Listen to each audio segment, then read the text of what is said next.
Hi everyone, was the Buddha an alien? Welcome to a very, very hot edition of me, Anthony Cummins, and Samurai Ninja History, including all the surrounding things. Now, was the Buddha an alien? Now this is not as crazy as it sounds. This is not as crazy as it sounds. So within Buddhism, it is implied, it is said that there are different planets, worlds, realms. Now I'm going to need your help here, any of you Buddhist experts, so stay with me. But the idea is that you can be born into different types of existences. Now some of them are hellish, and there is a real problem here defining the difference between dimension, planet, world, existence, etc. So we know you can exist within the material world, you can exist within Earth, you can be a sentient being, but it is pretty much accepted in Buddhism, correct me if I'm wrong, that you can be reborn onto another world. I mean a planet, a physical planet in the universe somewhere, and that it's not, the universe is a cold place with only life on Earth.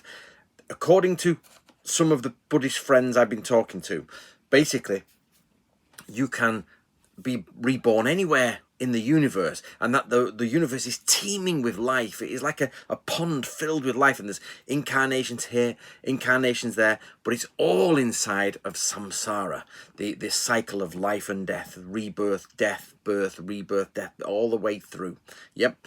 So the idea that the Buddha is an alien is pretty solid, in that all of us have most likely been incarnated on an alien planet. And it's not one of those crazy things where you couldn't take this wrong, like it's a crazy religious thing, oh, Buddhism believes in aliens. Well, yes, it does, it really does. And to be honest, I think science as well at the moment, and most reasonable people, think we're not alone in the universe. Whether there's interstellar travel, etc., we don't know.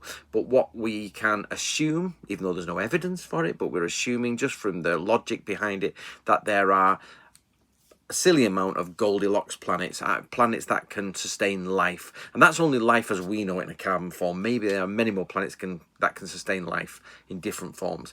Now, whether the life is sentient, whether it is intelligent, is another matter, but also that doesn't matter because animals are not intelligent in the way that humans are intelligent, and that they can't, then you get into the realms of, can they create karma, or are they just to expend karma and things like that? But what I really need help with, guys, from you guys, is the terms, the Buddhist terms for realms and planets. Is there a specific term anywhere, or any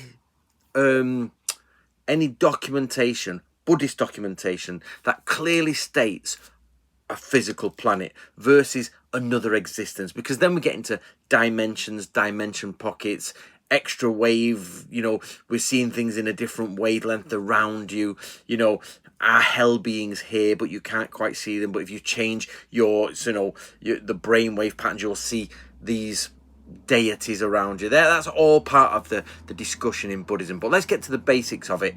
Is there a place in Buddhism, or is there a reference in Buddhism to other planets? It seems so, it's considered and it's accepted, but I would like to dig deeper, and can you help me?